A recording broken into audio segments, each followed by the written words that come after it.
السلام عليكم ورحمة الله وبركاته. نحمده ونصلي على رسوله الكريم. أما بعد، فقد قال الله تعالى في القرآن العظيم والفرقان المجيد: والصلح خير وحضرت الأنفس السخ وإن تحسنوا وتتقوا فإن الله كان بما تعملون خبيرا. صدق الله العلي العظيم. سبحان ربك رب العزة عما يصفون وسلام على المرسلين والحمد لله رب العالمين. اللهم صل على سيدنا محمد وعلى آله وأصحابه وسلم. கண்ணியத்திற்கும் மரியாதைக்கும் உரிய அல்லாஹ்வின் நல்லடியார்களே, பெரியோர்களே, அருமை சகோதரர்களே, புனிதம் நிறைந்த வெள்ளிக்கிழமையின் ஜும்மா தொழுகையை நிறைவேற்றுவதற்காக ஒன்று கூடியிருக்கிற நம் அனைவரின் மீதும் அல்லாஹு ஜல்ல ஜலாலுஹுவின் பேரருள் என்றென்றும் நிறைவாக பொழியட்டுமாக. நம்முடைய இரகசிய வாழ்விலும் பகிரங்க வாழ்க்கையிலும் அல்லாஹுவை அஞ்சிக் கொள்வோமாக என்கிற அறவுரையை ஆரம்பமாக எனக்கும் அடுத்ததாக உங்களுக்கும் நினைவூட்டியவனாக இந்த ஜும்மா உரையை நான் ஆரம்பம் செய்கிறேன். அருமையான சகோதரர்களே, இன்றைய தினம் பாகிஸ்தானுடைய தலைநகராக இருக்கிற இஸ்லாமாபாத்தில் ஈரானுக்கும் அமெரிக்காவுக்கும் இடையே ஒரு நேரடி பேச்சுவார்த்தை நடைபெற இருக்கிறது. அந்த பேச்சுவார்த்தை வெற்றியடைய வேண்டும், உலகத்திற்கு நிம்மதி கிடைக்க வேண்டும் என்று நாம் அனைவரும் பிரார்த்திப்போம். ஏனென்றால் இப்போது நடைபெற்று கொண்டிருக்கிற யுத்தம் ஒரு குறிப்பிட்ட சாராரை மட்டும் இல்லாது உலகம் முழுவதிலும் இருக்கிற மக்களை பாதிக்கக்கூடியதாக இருக்கிறது. அது மட்டுமல்லாமல் உலகத்தின் பெரிய ஆதிக்க சக்திகளாக இருக்கிற அமெரிக்காவும் இஸ்ரேலும் அப்பாவி மக்களை பெருமளவில் கொன்று குவித்து கொண்டிருக்கிறார்கள். இந்த அக்கிரமம் தடுத்து நிறுத்தப்படுவதற்கும் இந்த பேச்சுவார்த்தை உதவியாக இருக்க வேண்டும். அதனாலே நாம் எல்லோரும் அல்லாஹ் இடத்திலே துஆ செய்வோம். இந்த பேச்சுவார்த்தை வெற்றிகரமாக நடைபெற்று நீதிக்காக போராடுகிற மக்களுக்கு நீதி கிடைக்க வேண்டும். அக்கிரம சக்திகள் அவர்களுடைய அக்கிரமங்களை நிறுத்தி கொள்ள வேண்டும். அல்லாஹ் அதற்கு துணை செய்ய வேண்டும் என்று நாம் துஆ செய்வோம். உலகமே இந்த பேச்சுவார்த்தையினுடைய முடிவை எதிர்பார்த்து கொண்டிருக்கிறது. காரணம் என்னன்னா, ஒரு 2-3 நாளைக்கு முன்னால உடன்படிக்கை ஏற்பட்டு விட்டதாக சொல்லப்பட்டது. மீடியாக்கள் எல்லாம் சொன்னார்கள், ஒரு உடன்படிக்கை ஏற்பட்டு விட்டதுன்னு சொன்னாங்க. ஆனா அது சொல்லி ஒரு நாள் ஆகல, அதுக்குள்ளார இஸ்ரேல் லெபனானின் மீது தாக்குதல் தொடுத்து, மிகப்பெரிய அளவில் தாக்குதல் தொடுத்து ஏராளமான மக்களை ஒரு நாளில் கொலை செய்திருக்கிறது. சுமார் 250 பேர் ஒரே நாளில் படுகொலை செய்யப்பட்டிருக்கிறார்கள். பல ஆயிரக்கணக்கான பேர் மிக பெரிய அளவில் காயமுற்றிருக்கிறார்கள். ஒரு பக்கம் இப்படி எல்லை மீறுதல் நடந்தது. இப்படி நடந்த போது ஈரான் அதை தாங்கிக் கொள்ள முடியாமல் ஹுர்முஸ் நீரிணை பகுதியில் இருக்கிற ஒரு மிகப்பெரிய எண்ணெய் கப்பலை தாக்கி அந்த எண்ணெய் கப்பலை அழித்திருக்கிறது. அதனால சண்டை முடிஞ்சிருச்சு அப்படின்னு நினைத்து கொண்டிருக்கிற சூழலில் வேறொரு வடிவத்தில் அந்த சண்டை பெரிய அளவில் தொடர்ந்து வந்து கொண்டிருக்கிறது. அதனால இப்ப நடக்கிற பேச்சுவார்த்தை ரொம்ப முக்கியமானது. இந்த சண்டை இதோட நிற்குமா அல்லது இன்னும் கடுமையாக இந்த சண்டை தொடருமா என்பதை தீர்மானிக்கிற ஒரு பேச்சுவார்த்தையாக இந்த பேச்சுவார்த்தை நடந்து கொண்டிருக்கிறது. அல்லாஹு தாலா அதில் நல்ல ஒரு தீர்வை அல்லாஹ் தர வேண்டும். பொதுவாக இந்த அரசுகளுக்கு இடையில நடக்கிற பேச்சுவார்த்தையில ராஜதந்திர முயற்சிகள் செய்யப்படும் என்று சொல்வார்கள். பொதுவா நம்ம வம்ச வாழ்க்கை எல்லாருடைய வாழ்க்கையிலும் என்ன இருக்கும்னா, தந்திரம்னு ஒன்று இருக்கும். எல்லாரும் பயன்படுத்துறது தந்திரம். அம்மாவுக்கும் மனைவிக்கும் இடையில சில நேரங்களை தந்திரங்களை பயன்படுத்தினா தான் குடும்ப வாழ்க்கைய நாம சிறப்பாக கொண்டு போக முடியும். நம்ம தந்திரம் பற்றிய கதைய சின்ன குழந்தையா இருக்கிற காலத்திலிருந்தே படிச்சிருக்கோம். காக்கா கிட்ட இருந்து வடைய புடுங்கிறதுக்கு நரி ஆசைப்பட்டுச்சு. அதனால நீ அழகா இருக்கிற ஒரு பாட்டு பாடுன்னு நரி சொல்லிச்சு. அதை நம்பி காக்கா பாட்டு பாடிச்சு, வடை கீழே விழுந்துருச்சு, வடையை தூக்கிட்டு நரி ஓடிச்சுங்கிற ஒரு கதை ஆதி காலத்திலிருந்து, குழந்தை பருவத்திலிருந்து நாம் கேள்விப்படுகிற கதை. இது கெட்ட தந்திரம். ஒருத்தருடைய பொருளை ஆக்கிரமிப்பதற்கு செய்யப்படக்கூடிய கெட்ட தந்திரம். இந்த மாதிரி தந்திரத்தையும் மக்கள் வாழ்க்கையில சகஜமா பயன்படுத்துவாங்க, வியாபாரத்துல மற்ற மற்ற விஷயங்கள்ல பயன்படுத்துவாங்க. ஆனா நல்ல தந்திரம்னு இருக்கு. நல்ல தந்திரம் அப்படிங்கிறது தான் ராஜதந்திரம் என்று சொல்கிறார்கள். அதான் யதார்த்தத்துல ராஜதந்திரம்ங்கிற வார்த்தைக்கு அர்த்தமே நல்ல தந்திரம்.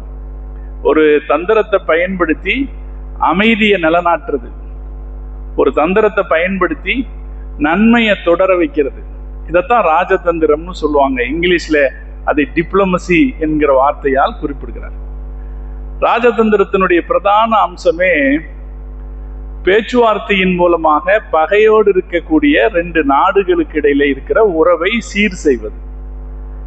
அப்படி சீர் செய்வதற்கு தேவையான விஷயங்களை பேசுறது, கொஞ்சம் அவங்கள இறங்கி வர சொல்றது, கொஞ்சம் இவங்களை கட்டுப்படுத்துறது. கரெக்டா சட்டம்னு பார்த்தா தீர்வுக்கு வர முடியாது. கரெக்டா சட்டப்படின்னு பார்த்தா சில விஷயங்கள்ல தீர்வுக்கு வர முடியாது.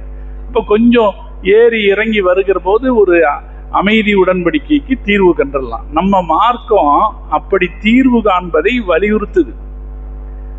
சில பிரச்சனைகள் மக்களுக்கு இடையில அல்லாஹ்வுடைய எல்லைகளை மீறுதலை தவிர்த்து, அல்லாஹ்வுடைய சட்டங்கள் அல்லாஹ்வுடைய எல்லைகள் இருக்கும் இல்லையா, அந்த சட்டங்களில் தான் எல்லை மீறுதல் விட்டு கொடுக்கவே முடியாது. இப்போ உதாரணமா மது குடிக்க கூடாது, ஒரு சொட்டு கூட குடிக்க கூடாது. இல்லை யாராவது ஒருத்தர் வந்து நான் ஒரு டம்ளர் மட்டும் குடிச்சுக்கிறேன், எனக்கு கொஞ்சம் அனுமதி கொடுங்கன்னு கேட்டா அதை அனுமதிக்க முடியாது. அல்லாஹ்வுடைய சட்டங்கள்ல அதை மீறி நாம அனுமதி கொடுக்க முடியாது. ரஷ்யால விளாடிமிர் அப்படின்னு ஒரு பெரிய அரசன் இருந்தான். அவனுக்கு அவனுடைய மதத்துல நம்பிக்கை இல்லாம போச்சு. அப்ப அவன் மற்ற மதங்களை அணுகி பேசினான். இஸ்லாம் அவனுக்கு ரொம்ப பிடிச்சிருந்தது. அதனால முஸ்லிம் தலைவர்களை அழைச்சி அவன் பேசினான். இஸ்லாத்தை பத்தி அவங்க எல்லாம் எடுத்து சொன்னாங்க.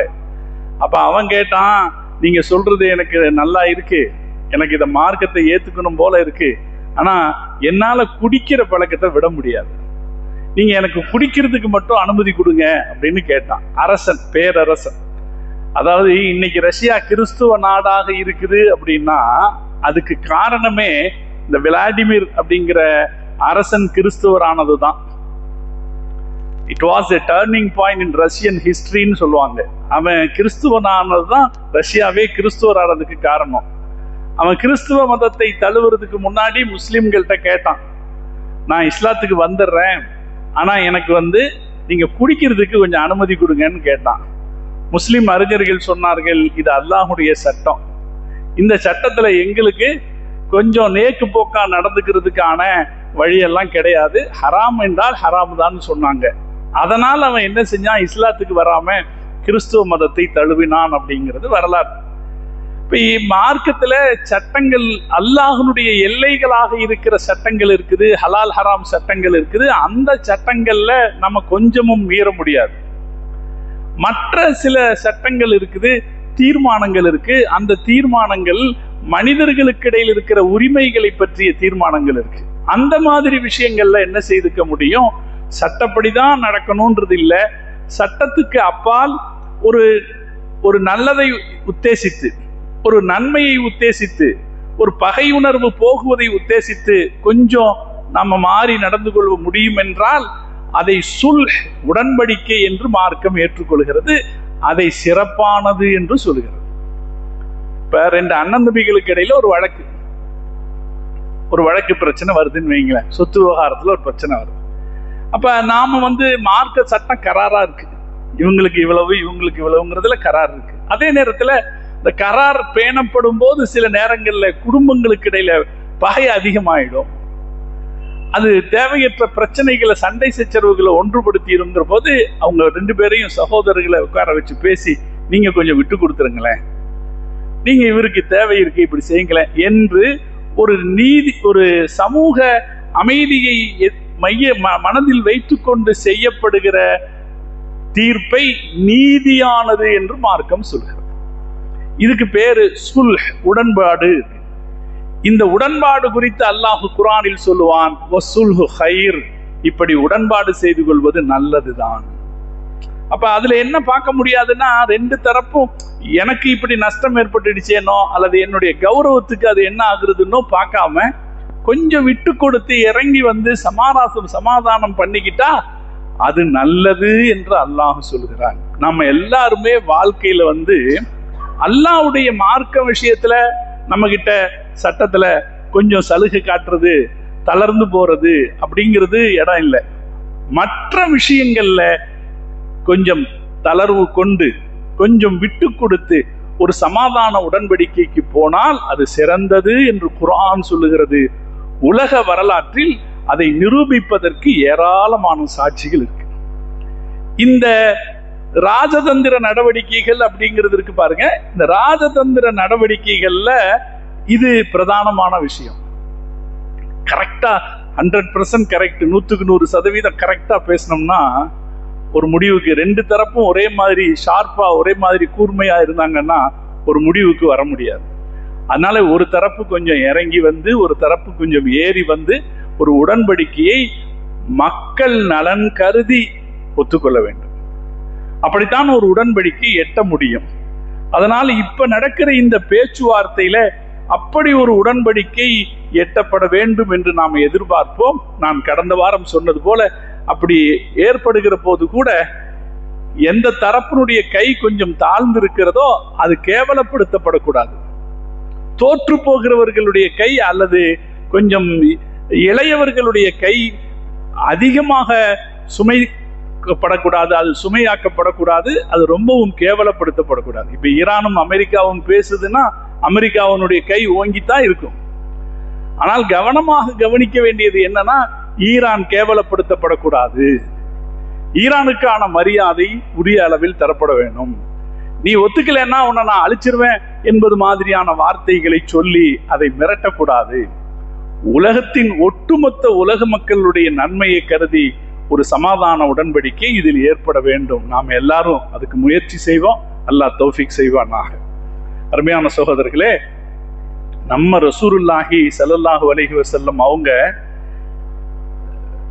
உலகத்தின் ஆகச்சிறந்த ராஜதந்திரி. நம்ம ரசூலுல்லாஹ்வுக்கு நிறைய சிறப்பு இருக்கு. அவங்க சண்டை யுத்தத்தை வந்து வாழ்க்கையில ஜெயிக்கிறதுக்கான கருவியாக எப்பவுமே நினைக்கல.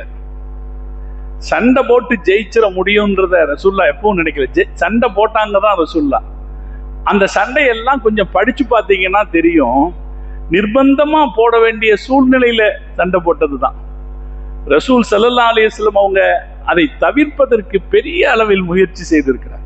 அப்படி சண்டை நடந்த போது கூட மக்கள் பாதிக்கப்படக்கூடாது என்பதில் பெருமானார் ஸல்லல்லாஹு அலைஹி வஸல்லம் அவர்கள் ரொம்ப கவனமா இருந்தாங்க. நான் பல தடவை உங்களுக்கு சொல்லியிருக்கேன், ரசூல் ஸல்லல்லாஹு அலைஹி வஸல்லம் உடைய வாழ்க்கையில இஸ்லாமிய புரட்சி நடைபெற்ற இந்த காலகட்டத்தில் மொத்தமா இறந்து போனவங்க 1050 பேர். மொத்தமா முஸ்லிம்கள்ல 250 பேரு, மற்றவர்கள்ல 750 பேர். இவ்வளவுதான் மொத்தமாகவே இறந்து போனாங்க. இந்த சின்ன உயிரிழப்புக்குள் மகத்தான சாதனைய ரசூலுல்லாஹ் செஞ்சாங்க. இந்த ஞாபகத்துல வச்சுக்கோங்க, இந்த நம்பரை உலகத்துக்கு சொல்வதற்கு பொருந்தும். இதுக்கு மேல ஒரு எண்ணிக்கையை யாராலும் சொல்லி காட்ட முடியாது. நபி ஸல்லல்லாஹு அலைஹி வஸல்லம் அவங்க பெரிய அளவிலே படுகொலை நிகழ்த்தினார்கள் அப்படின்னு ஒரு இடத்துல கூட சொல்ல முடியாது. சரி, 1400 வருஷத்துக்கு முன்னால 1000ங்கிற எண்ணிக்கை பெருசா இருந்திருக்குமோ அப்படி ஒரு கேள்வி வரலாம். ஏன்னா இது எப்ப நடந்தது? 1400 வருஷத்துக்கு முன்னால 1050 பேர் கொல்லப்படுறதுங்கிறது பெருசா இருந்திருக்குமோ அப்படின்னு வரலாம். அப்படி அல்ல.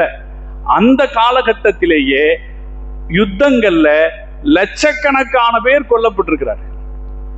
அந்த காலகட்டத்திலே ரசூலுல்லாஹ்வுக்கு முந்தின காலகட்டத்தில் வாழ்ந்தவர் தான் அசோகர். இந்தியாவினுடைய பேரரசராக இருந்தாரே அசோகர். அவர் 2000 வருஷங்களுக்கு முன்னாடி உள்ளவர். ரசூலுல்லாஹ் 1500 வருஷம் தான் ஆச்சு. அசோகர் காலத்தில் இந்தியாவில் நடைபெற்ற கலிங்க யுத்தத்தில் 1.25 லட்சம் மக்கள் கொல்லப்பட்டார்கள் வரலாறு. இப்ப 2000 வருஷத்துக்கு முன்னாடி இதே வாளையும் வேலையும் வைத்துக் கொண்டு நடைபெற்ற யுத்தத்தில் 1.25 லட்சம் பேர் கொல்லப்பட்டார்கள் அப்படின்னு வரலாறு சொல்கிறது. அந்த படுகொலை காட்சிகளை பார்த்து விட்டு தான் அசோகர் மனம் மாறினார் அப்படின்னு வரலாற்றில் எழுதுவார். அசோகர் பின்னாலே புத்த மதத்தை தழுவி ஒரு அமைதியை நேசிப்பவராக மாறினார் என்றெல்லாம் சொல்லுவாங்களே. எதுக்கு அப்புறம்னா 1.25 லட்சம் பேர் இறந்து போனதை பார்த்துட்டு தான் மாறினார். அதனால லட்சக்கணக்கான மக்களுடைய இறப்பு என்பது பெருமானாருக்கு முன்னாலேயே சகஜமாகத்தான் இருந்துச்சு. நம்ம ரசூலுல்லாஹி ஸல்லல்லாஹு அலைஹி வஸல்லம் அவங்க நடத்தின இஸ்லாமிய பெரும் புரட்சியில மொத்தமா மௌத்தா போனவங்க 1050 பேர் தான். 750 சொச்சம் மற்றவர்கள், 250 சொச்சம் முஸ்லிம்கள். நீங்க ஈஸியா ஞாபகத்தை வச்சுக்கிறதுக்காக இந்த கணக்கை நான் உங்களுக்கு சொல்றேன். இப்ப மிக குறைந்த அளவில் மனித பலிகளை கொடுத்து பெரிய வெற்றியை பெருமானார் ஸல்லல்லாஹு அலைஹி வஸல்லம் எதன் மூலம் பெற்றார்கள் என்றால் ராஜதந்திர நடவடிக்கைகள் மூலம் தான் பெற்றாங்க. உலகத்தில் ஆகச் சிறந்த ராஜதந்திரி முகமது ரசூலுல்லாஹி ஸல்லல்லாஹு அலைஹி வஸல்லம். நான் ராஜதந்திரம்னு சொல்லும் போது நம்ம புரிஞ்சுக்கணும், நன்மையை ஏற்படுத்துகிற தந்திரம், மக்களுக்கிடையிலே நல்லிணக்கத்தையும் மக்களுக்கிடையிலே சமூக உறவுகளையும் ஏற்படுத்துகிற ராஜதந்திரியாக முகமது ரசூலுல்லாஹி ஸல்லல்லாஹு அலைஹி வஸல்லம் அவர்கள் இருந்தார். பெருமானாருடைய ராஜதந்திரத்துக்கு பெரிய எடுத்துக்காட்டு அவங்களுடைய 35வது வயசுல மக்காக்காரங்க காபாவை கட்டினாங்க. காபா ரொம்ப சிதிலம் அடைஞ்சிருந்தது. அதை கெட்டுறதுக்கான வசதி வாய்ப்பு அவங்கள்ட்ட இருக்கல. பலகை தேவைப்பட்டது. பலகையை வாங்குறதுக்கான காசு இருக்கல. அந்த நேரத்துல ஜித்தால ஒரு கப்பல் உடைந்து கரை ஒதுங்கியது. ஒரு கப்பல் உடைஞ்சு போய் கரை ஒதுங்கி நின்றுச்சு. அதுல நிறைய மரம் கிடைச்சது. அப்ப அவங்க என்ன செஞ்சாங்க, இனி நாம காபாவை கட்டலான்னு முடிவு பண்ணி காபாவை கட்டுறதுக்கு இறங்கினாங்க. பெரிய முயற்சி செய்து காபாவை கட்டுறதுக்கு இறங்கினாங்க. காபாவை கட்டி முடிச்சுட்டாங்க. பல குடும்பங்கள், குறைஷி குடும்பங்கள்ல குறைஷின்னு ஒரு குடும்ப பேர் சொல்றமே, அந்த குறைஷிகளுக்குள்ள 10 குடும்பம் இருக்கு. குறைஷிங்கிறது பெரிய பேரு, அதுக்குள்ள 10 குடும்பம் இருக்கு. இவங்க எல்லாம் சேர்ந்து காபாவை கட்டி முடிச்சுட்டாங்க. கஷ்டமான வேலைய ஒன்னா சேர்ந்து செஞ்சுட்டாங்க. அதுக்கப்புறம் ஹஜருல் அஸ்வத் கல்லை எடுத்து காபா மேல வைக்கணும். அதுல சண்டை வந்துருச்சு. நமக்கெல்லாம் தெரிஞ்ச ஒரு செய்தி தான். ரசூல் ஸல்லல்லாஹு அலைஹி வஸல்லம் 35வது வயசுல இது நடந்துச்சு. ரசூலுல்லாஹ் நபி ஆகிறதுக்கு 5 வருஷத்துக்கு முன்னால. அப்படி காபாவில ஹஜருல் அஸ்வத் கல்லை எடுத்து வைப்பதில் ஒரு சர்ச்சை வந்த போது அதை தீர்வு காண்கிற பொறுப்பு முகமது ரசூலுல்லாஹி ஸல்லல்லாஹு அலைஹி வஸல்லம் அவர்களுக்கு கிடைத்தது. இப்ப ரசூலுல்லாஹ் அதை எப்படி தீர்வு கண்டாங்க நமக்கு எல்லாம் தெரியும். ஒரு போர்வையை கொண்டு வர சொன்னாங்க. அந்த போர்வைக்கு நடுவுல அந்த கல்லை எடுத்து வச்சாங்க. யாரெல்லாம் சண்டையிட்டு கொண்டிருந்தார்களோ அந்த குடும்பத்தாரில் ஒவ்வொருவரையும் அழைத்து இந்த போர்வையை நீங்க எல்லாரும் சேர்த்து தூக்கி கொடுங்கன்னாங்க. அவர்கள் எல்லோருமாக சேர்த்து தூக்கி கொடுத்தார்கள். முகமது ரசூலுல்லாஹி ஸல்லல்லாஹு அலைஹி வஸல்லம் அவர்கள் அந்த கல்லை எடுத்து வைத்தார்கள் என்கிற ஒரு நிகழ்வு இருக்குது. அது நம்முடைய தலைவர் முகமது ரசூலுல்லாஹி ஸல்லல்லாஹு அலைஹி வஸல்லம் அவர்கள் எவ்வளவு பெரிய ராஜதந்திரி என்பதற்கான அடையாளம். ஒரு செயலை செஞ்சாங்க. அந்த செயலின் மூலம் மக்களுக்கு இடையில் இருந்த பகையை போக்கி நல்லிணக்கத்தை ஏற்படுத்தினார்கள் பெருமானார் ஸல்லல்லாஹு அலைஹி வஸல்லம் அவர்களுடைய வாழ்வு முழுக்க இந்த ராஜதந்திர நடவடிக்கை தான் அதிகமா இருந்துச்சு. ரசூலுல்லாஹ்வுடைய வரலாற்றுல கடுமை அல்லது கருணையின்மை அப்படிங்கிறத பார்க்கவே முடியாது. பெருந்தன்மை இல்லாத நடவடிக்கை அப்படின்னு ஒரு நடவடிக்கைய பார்க்கவே முடியாது. ஸல்லல்லாஹு அலைஹி வஸல்லம் உடைய வஃபாத்துக்கு ஒரு வருஷத்துக்கு முன்னால ஹிஜ்ரி 9வது வருஷம். ஹிஜ்ரி 9வது வருஷம்னா ரசூலுல்லாஹ்வுடைய அதிகாரம் உச்சத்தில் இருக்கிற நேரம். ஹிஜ்ரி 8லயே மக்கா ரசூலுல்லாஹ்வுடைய கண்ட்ரோல்ல வந்துருச்சு. அதுக்கு அடுத்து அக்கம் பக்கம் இருக்கிற நாடுகள் எல்லாம் கண்ட்ரோல்ல வந்துருச்சு. பஹ்ரைன், யமன் எல்லாம் ரசூலுல்லாஹ்வுடைய கண்ட்ரோல்ல வந்துருச்சு. இந்த இவ்வளவு பெரிய நாடுகளுக்கு ரசூலுல்லாஹ் அதிபராக இருக்கிற காலச்சூழலில் சவுதியினுடைய மேற்கு பகுதியில நஜ்ரான் ஒரு ஊர் இருக்கு, இப்பவும் இருக்கு. சவுதியினுடைய வடமேற்குல நஜ்ரான் ஒரு ஊர் இருக்கு. அங்க கிறிஸ்தவர்கள் நிறைய வாழ்ந்தாங்க. அங்க இருக்கிற கிறிஸ்தவர்களுடைய ஒரு குழு முகமது ரசூலுல்லாஹி ஸல்லல்லாஹு அலைஹி வஸல்லத்தை சந்திக்க வந்துச்சு. 60 பேர் இருந்தாங்க. இவங்களுடைய நோக்கம் ரசூலுல்லாஹ்ட்ட வந்து சண்டை போடுறது.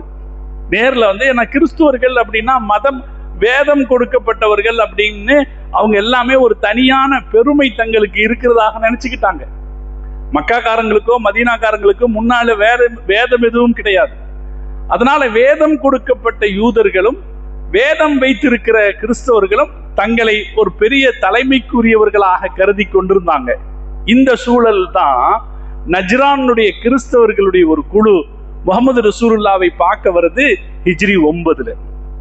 ஞாபகத்துல வச்சுக்கணும், அப்ப ரசூலுல்லாவுடைய அதிகாரம் உச்சத்தில் இருந்த நேரம். அப்ப அவங்க பார்க்க வர்றாங்க. பார்க்க வரும்போது ஸல்லல்லாஹு அலைஹி வஸல்லம் அவங்களுக்கு மரியாதை கொடுக்குறாங்க, அவங்கள வரவேற்கிறாங்க. அந்த நஜ்ரானுடைய கிறிஸ்தவர்களை மஸ்ஜிது நபவி பள்ளிவாசல்ல வரவேற்கிறாங்க. வந்தா இந்த தூதுக்குழுவினர்கள் எல்லாரும் வேணும்னே ஒரு வேலை செஞ்சாங்க. எல்லாரும் பாதிரிகள், அவங்க எல்லாருமே பாதிரிகள். ஆனா வேணும்னே பட்டாடை உடுத்திட்டு வந்தாங்க. பட்டாடை உடுத்தி கொண்டு தங்க ஆபரணங்களை அணிந்து கொண்டு வந்தார்கள். இன்னைக்கும் அப்படித்தான். கிறிஸ்துவ தேவாலயங்களில் இல்லாத சொத்துக்கள் கிடையாது. அவ்வளவு சொத்து அவங்க வச்சிருப்பாங்க. பார்க்கறதுக்கு ஒன்றும் இல்லாத மாதிரி காமிச்சாலும் அவ்வளவு சொத்து அவங்க வச்சிருப்பாங்க. பெருமானார் ஸல்லல்லாஹு அலைஹி வஸல்லத்திலே வருகிற போதே வேண்டும் என்ற ரசூலுல்லாஹ் முஸ்லிம்களுக்கு பட்டை மறுத்திருக்கிறார்கள், தங்கத்தை மறுத்திருக்கிறார்கள்னு தெரிஞ்சுமே பெருமானார் ஸல்லல்லாஹு அலைஹி வஸல்லத்தை கோபப்படுத்துறதுக்காகவே தங்களுடைய மேலாதிக்கத்தை நிலைநாட்டிக் கொள்வதற்காக பட்டாடை உடுத்தி, ஒரே மாதிரி பட்டாடை உடுத்தி தங்க ஆபரணங்களோடு வந்தாங்க. ரசூலுல்லாஹ் பார்க்க மாட்டேன்ட்டாங்க, வரவே தாங்க. ஆனா அவங்கள சந்திச்சு பேச மாட்டேன்னு சொல்லிட்டாங்க. ஒரு நாள் அங்கேயே தங்குறாங்க, மஸ்ஜிது நபவிலேயே அவங்க தங்குறாங்க. ரசூல் ஸல்லல்லாஹு அலைஹி வஸல்லம் அவங்கள சந்திக்க மாட்டேன்ட்டாங்க. அடுத்த நாள் இவங்க வழக்கமாக பாதிரி உடையில அவங்க ரசூலுல்லாஹி ஸல்லல்லாஹு அலைஹி வஸல்லத்தை பார்க்க வந்தபோது பெருமானார் ஸல்லல்லாஹு அலைஹி வஸல்லம் அவர்களோடு பேசினார். உலகத்துல நடைபெற்ற ராஜதந்திர மதங்களுக்கு இடையிலே நடைபெற்ற ராஜதந்திர பேச்சுவார்த்தைகளில் மிக குறிப்பிடத்தகுந்த பேச்சுவார்த்தை அந்த பேச்சுவார்த்தை. அவங்க வரும்போதே பெருமானார் ஸல்லல்லாஹு அலைஹி வஸல்லத்தை மீறுகிற மனோநிலையில் தான் வந்தாங்க. தங்களுடைய ஆதிக்கத்தை காட்டுற மனநிலையில் தான் அவங்க வந்தாங்க. ஸல்லல்லாஹு அலைஹி வஸல்லம் அவங்களுக்கு இஸ்லாத்தை எடுத்து சொன்னாங்க. பெருமானாருடைய பழக்கம் முஸ்லிம் ஆயிருங்கன்னு சொல்றது. இப்போதுமே நாம யாருக்கிட்டையாவது இஸ்லாத்தை எடுத்து சொல்றதுக்கு இஸ்லாத்தினுடைய பெருமைகளை பட்டியல் போட வேண்டிய அவசியம் இல்லை. நமக்கு சம்பந்தப்பட்ட நம்முடைய ஃப்ரெண்ட்ஸுங்க, நமக்கு தெரிஞ்சவங்க யாரும் இருந்தாங்கன்னா இஸ்லாத்துக்கு வந்துருங்க அப்படின்னு கூப்பிட்டா போதும். இஸ்லாத்துக்கு அழைக்கிறதுங்கிறது இஸ்லாத்தினுடைய பெருமைகளை எடுத்து சொல்றது அல்ல, கூப்பிடுறது. இது யார் வேணாலும் செய்ய முடியும். நம்முடைய முன்னோர்கள் எப்படி இருந்தாங்கன்னா அப்படித்தான் இருந்தாங்க. யாராவது பழகிட்டு வருவாங்கன்னா இஸ்லாத்துக்கு வந்துருங்களேன், நல்லா வாழலாம், நல்லா இருக்கலாம், இந்த உலகத்திலையும் ஜெயிக்கலாம், நாளையும் ஜெயிச்சிடலாம் அப்படின்னு சொல்றதுதான் இஸ்லாத்துக்கு அழைப்பு கொடுக்கறதே. இந்த பாதிரியார்கள் வந்தபோது ரசூலுல்லாஹ் சொன்னாங்க, அஸ்லிமோ, இஸ்லாத்துக்கு வந்துருங்க, நீங்க நிம்மதி அடைவீர்கள். பாதிரியார்கள் உடனே சொன்னாங்க, குன்னா முஸ்லிமீனம் என் கபலிக்கு, உங்களுக்கு முன்னாலேயே நாங்க முஸ்லிம்கள் தான், உங்களுக்கு முன்னாலேயே நாங்க அந்த பதில் எப்படி இருந்துச்சுன்னா, ஒரு யாரை பார்க்க வந்திருக்காங்க, ரசூலுல்லாவை பார்க்கறதுக்குன்னு வந்திருக்காங்க. ரசூலுல்லாவுடைய அந்தஸ்து என்னன்னு அவங்களுக்கு தெரியும். இப்ப அந்த தலைவர்கிட்ட எப்படி பேசுறதுங்கிற மரியாதையை கொடுக்காம நாங்க உங்களுக்கு முன்னாலேயே முஸ்லிமா இருக்கோம்னு ரசூலுல்லாஹ்ட்டே ஏகத்தாளமா பேசினாங்க. உடனே ரசூலுல்லாஹ் சொன்னாங்க, அப்படியா, நீங்கள் பைபிளில் என்னென்ன மாற்றங்களை செய்திருக்கிறீர்கள் நான் சொல்லட்டுமா? தௌராத்திலும் பைபிளிலும் என்னென்ன சட்டங்கள் சொல்லப்பட்டது, அந்த சட்டங்களில் எவ்வளவு விஷயங்களை நீங்கள் மாற்றி இருக்கிறீர்கள்னு சொல்லட்டுமா? நீங்க முஸ்லிம்களா அப்படின்னு கேட்டாங்க. அதுக்கு மேல அவங்களால பேச முடியல. ஏன்னா அது அவங்களுக்கே தெரியும், பல விஷயங்களில் அவர்கள் தங்களுடைய சொந்த திணிப்புகளை அதில் செய்திருக்கிறார்கள். அதுக்கப்புறம் நீங்க என்ன ஈசாவை குறை சொல்றீங்க அப்படின்னா, நீங்க ஈசாவை குறை சொல்றீங்க, ஈசாவை பழிக்கிறீங்க. ரசூலுல்லாஹ் சொன்னாங்க, நாங்க எங்க ஈசாவை படிச்சோம், நீங்க ஈசாவை அப்து, அல்லாஹ்வுடைய அடிமைன்னு சொல்றீங்களே அப்படின்னா. ரசூல் ஸல்லல்லாஹு அலைஹி வஸல்லம் சொன்னாங்க, இப்போதும் சொல்றோம், ஈசா அல்லாஹ்வுடைய அடிமைதான், அப்துஹு வ ரசூலுஹு, ஈசா அல்லாஹ்வுடைய அடிமைதான் அப்படின்னா. இப்ப அவங்க அடிமைன்னு சொல்றது அது எப்படி நீங்க சொல்லலாம்? ஈசா தந்தை இல்லாமல் பிறந்தவராச்சே அப்படின்னாங்க. ரசூலுல்லாஹ்க்கு முன்னாடி ஒரு பெரிய வாதத்தை எடுத்து வைக்கிறதா நினைச்சுக்கிட்டு ஈசா தந்தை இல்லாமல் பிறந்தவராச்சேன்னாங்க. ரசூலுல்லாஹ் கொஞ்சம் யோசிச்சாங்க. அந்த நேரத்துல அல்லாஹ் திருக்குரான்ல ஒரு வசனத்தை இறக்கினா, அருமையான வசனம். இன்ன மஸல ஈசா இந்தல்லாஹி கமஸலி ஆதம். ஈசா தந்தை இல்லாமல் பிறந்ததுனால அவர் அல்லாஹ் ஆயிருவாருன்னா, அதுக்கு முன்னாலே ஆதம் தந்தையும் தாயும் இல்லாமல் பிறந்திருக்கிறாரே. ஆதம் தந்தையும் தாயும் இல்லாமல் அல்லாஹ் குர்ஆன்ல சொல்றான், இன்ன மஸல ஈசா இந்தல்லாஹி கமஸலி ஆதம். ஈசா எப்படின்னா ஆதமை போலத்தான் ஒரு செய்தி அல்லாஹ் சொன்னான். தந்தை இல்லாமல் பிறந்ததனால் இவர் கடவுளாகி விடுவார் என்றால், தந்தையும் தாயும் இல்லாமல் பிறந்த ஆதமை பற்றி என்ன சொல்லுவீங்கன்னு கேட்டார். அதுக்கும் பதில் சொல்ல முடியல. கடைசியில என்ன தீர்மானம் வந்துச்சுன்னா, சரி ஒண்ணு செய்வோம், நம்ம 2 பேரும் முபாஹலா செய்வோம், சாபம் விட்டுக்குவோம். அது ஒரு 2 பேரும் சாபம் விட்டுக்குவோம். நான் சொல்வது சரி என்றால், நீங்கள் சொல்வது பொய் என்றால், அல்லாவின் சாபம் உங்க மேல ஒழுகட்டும். எங்க பக்கம் தப்புனா எங்க மேல அது ஒழுகட்டும்னு சாபம் சொல்லிக்கிறதுன்னு ஒரு ஏற்பாடு இருக்கு. வாதங்களில் வெற்றி பெற முடியாத போது நன்மை தீமையை பற்றி ஒரு சாபம் விடுறதுன்னு ஒரு நடைமுறை இருக்கு, முபாஹலா அப்படின்னு அவங்க சொன்னாங்க. ரசூலுல்லாஹ் தயாராயிட்டாங்க. ரசூலுல்லாஹ் சரி தயாராயிட்டாங்க. தன்னுடைய குடும்பத்தை யாரையெல்லாம் ரசூலுல்லாஹ் தயார் பண்ணி வச்சுக்கிட்டாங்க. நம்ம சாபம் விடுற விஷயத்துக்கு வரலாம். ஆனா அவங்களுக்குள்ளேயே பேசிக்கிட்டாங்க, வேண்டாம், முகமது நபின்னு நம்ம தெரியும், அவர்கிட்ட சாபம் விட்டா நாம அழிஞ்சு போயிடுவோம்னு முடிவு பண்ணி அவங்க பின்வாங்கிட்டாங்க. முகமது ரசூலுல்லாஹி ஸல்லல்லாஹு அலைஹி வஸல்லத்தோடு ஒப்பந்தம் செய்து கொண்டு, உங்களுக்கு கட்டுப்படுகிறோம் என்று ஒப்பந்தம் செய்து கொண்டு வெளியேறினார். இப்ப நஜ்ரானுடைய அந்த தூதர், அந்த 60 பேர் கொண்ட குழு ரசூல் ஸல்லல்லாஹு அலைஹி வஸல்லத்திலே வந்த போது மரியாதையாக பணிவாக நடக்கல. அவங்க கம்பீரமாக அகந்தையோட தான் நடந்துகிட்டாங்க. ஆனா அவங்களுக்கு கொடுக்கிற எல்லா மரியாதையும் ரசூலுல்லாஹ் கொடுத்தாங்க. இந்த தொழுகைக்கு நடுவுலையே ரசூலுல்லாஹ் மதீனால மஸ்ஜிது நபவியில அவங்கள்ட்ட பேசிக்கிட்டு இருக்கும் போதே அவங்க பிரார்த்தனை செய்யற நேரம் வந்துச்சு. இந்த 60 பேரும் ரசூலுல்லாஹ்ட்ட கேட்கவே இல்லை. திடீர்னு திரும்பி நின்று அவர்களுடைய பிரார்த்தனையில் ஈடுபட்டார்கள். மஸ்ஜிது நபவி பள்ளிவாசலுக்கு உள்ளேயே, மஸ்ஜிது நபவி பள்ளிவாசலுக்கு உள்ளேயே அவர்கள் பிரார்த்தனையில ஈடுபட்ட போது சஹாபாக்களுக்கு கோபம் வந்துச்சு. அவர்களை தடுக்க போகும்போது பெருமானார் சொன்னாங்க, தஊஹும், அவர்களை விட்டு விடுங்கள், அவங்களுடைய பிரார்த்தனையை அவர்கள் செய்யட்டும். பெருமானார் ஸல்லல்லாஹு அலைஹி வஸல்லம் அவர்கள் இத்தகைய நடைமுறைகளை கையாண்டதன் மூலம் கடைசியில அவங்கள தன்னுடைய வழிக்கு கொண்டு வர வைத்தார்கள். அந்த நஜ்ரானிய மக்கள் பின்னால் இஸ்லாத்தை தழுவினார்கள் என்பது வரலாறு. இன்னைக்கு அது சவுதி அரேபியாவுடைய ஒரு முக்கியமான நகரங்களில் ஒரு நகராக அது இருக்கிறது. இதுதான் ரசூல் ஸல்லல்லாஹு அலைஹி வஸல்லம் கையாண்ட விதம். அவங்க கிட்ட யாரு சண்டைக்கினோ, அவங்களை அவமரியாதை செய்யறதுக்குனோ, அவங்களுடைய அதிகாரத்துக்கு சவால் எழுப்புறதுன்னு வர்றாங்களோ, அவங்க கிட்ட எல்லாம் பெருமானார் ஸல்லல்லாஹு அலைஹி வஸல்லம் அவங்க பயன்படுத்திக்கிட்டது இந்த ராஜதந்திர முறை தான். ரசூலுல்லாஹ் நல்ல ட்ரெஸ் போடுவாங்க. இந்த ராஜதந்திரத்தின் ஒரு அடையாளமாக ஸல்லல்லாஹு அலைஹி வஸல்லம் இந்த மாதிரி தூதுக்குழுவினர்கள் வரும்போது நல்ல ட்ரெஸ் போட்டுக்குவாங்க. ஒரு சஹாபி ரசூலுல்லாஹ்வுக்கு ஒரு ட்ரெஸ் கொடுத்தார். புகாரில ஒரு ஹதீஸ் வருது, அன்ன ரஜுலன் அஹ்தாலின் நபி, ஒரு மனிதர் பெருமானார் ஸல்லல்லாஹு அலைஹி வஸல்லம் அவர்களுக்கு ஒரு நல்ல ஆடையை கொடுத்தார். நீங்க யா ரசூலல்லாஹ், இதை தூதுக்குழுவினர்களை சந்திக்கிற போது நீங்க போட்டுக்குங்க, ஏன்னா அது ஒரு மரியாதை, வர்றவங்களை நம்ம மதிக்கிறதுனுடைய ஒரு அடையாளமாக நம்மளும் நல்ல ட்ரெஸ் போட்டிருக்கிறது ஒரு மரியாதை. ரசூலுல்லாஹ் நல்ல ட்ரெஸ் போட்டுக்குவாங்க. அதே போல பெருமானார் ஸல்லல்லாஹு அலைஹி வஸல்லம் அவங்க ராஜதந்திரத்தின் ஒரு அடையாளமாக பயன்படுத்தினது மன்னிச்சிருவாங்க. அவங்களுக்கு தேவை நல்லிணக்கம், அவங்களுக்கு தேவை அமைதி, நிம்மதி, எல்லா தரப்பும் வெற்றி பெறுவது, இதுதான் ரசூலுல்லாஹ்வுக்கு தேவை. அதனால ஒரு ஒரு நேரத்துல ஒருத்தர் மன்னிக்கணும்னு அவசியப்பட்டுச்சுன்னா ரசூலுல்லாஹ் மன்னிச்சிருவாங்க. பெருமானார் ஸல்லல்லாஹு அலைஹி வஸல்லமுடைய ராஜதந்திரத்தில் ஒரு அம்சமாக மன்னிப்பும் இருந்தது.